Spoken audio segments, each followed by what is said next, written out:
Compared to just over 3 years ago, the price level is 23% higher. What do you sense the future relationship of the UK and China might be? Rejoining the EU, the single market, is not necessary to achieve that pro-growth economic agenda.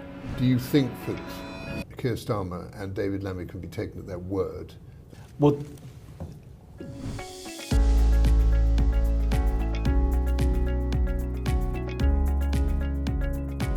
Welcome to Talking Markets, brought to you by Capital.com. I'm Michael Wilson, and I'm joined, as usual, by my friend, dare I say this, David Buick. A bad penny. Welcome. And I'm very pleased to see Dr. Gerard Lyons is with us. It's a great pleasure to have you with us. Do you think that Keir Starmer and David Lammy can be taken at their word? I think the key issue is policies themselves. And monetary policy has been terrible in the UK. We've not been in isolation necessarily. But even though inflation is now back at its 2% target, compared to just over 3 years ago, the price level is 23% higher than where it was then. So we've maybe 15% of that you could say is the Bank of England penalty for not getting their policy correct by not sticking to the 2% inflation target. So the cost of living crisis, even though the general public often think it's due to Russia or due to the pandemic, they certainly contributed to it. But even when Russia was invading Ukraine on that very day in February, the inflation rate was more than three and a half times the target already at that time. Prime Minister Starmer and Chancellor Reeves said, no, we're not going to try and rejoin the European Union, but there's been lots of love-ins and various communications which suggests that there's a deal of some sort softening Brexit. Yeah, well, addressing the UK's growth problem, as we've talked about earlier, is paramount to the success of the government.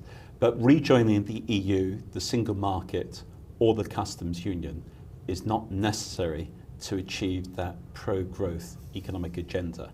And indeed, Keir Starmer himself, when pressed on this by Nick Robinson in the Panorama debate during the election campaign, gave a very clear answer. That is that most of Britain's economic problems predate Brexit and by implication will not be addressed or solved by returning to the EU.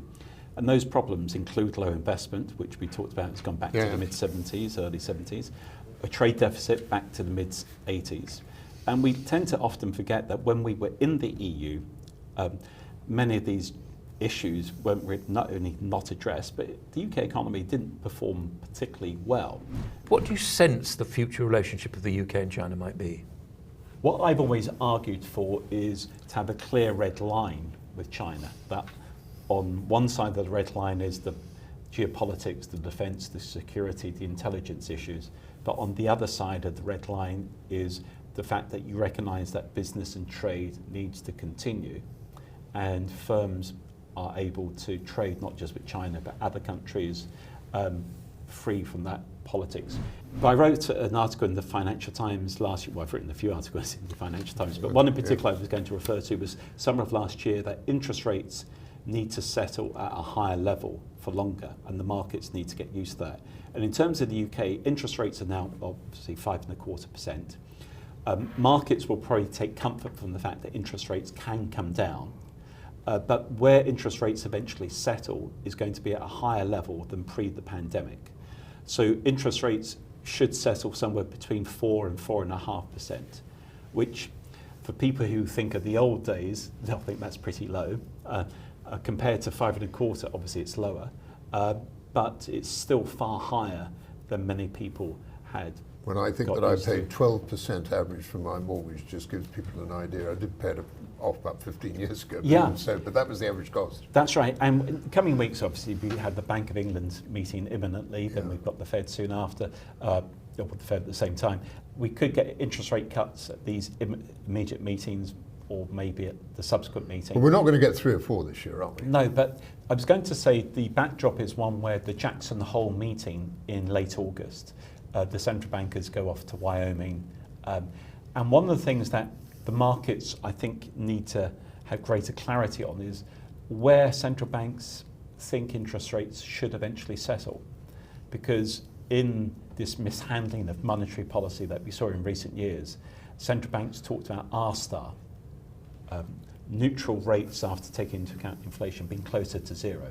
So if inflation was 2%, they thought interest rates should be 2%. If inflation was 3%, interest rates should be 3%. I tend to think that you need to have interest rates closely in line to something like nominal GDP. So if you have inflation of 2.5% and growth of 2%, interest rates should settle at 4.5%. I think we should have this young man back, don't you? Very quickly. Talk a bit about Jackson Hole, but for the moment, Jerry, thanks very much indeed. Great to see you again. Lovely, really enjoyed it. Thanks, Jerry. And that's it from this edition of Talking Markets, brought to you by Capital.com. And you can listen to the full version of that podcast wherever you get your podcasts from.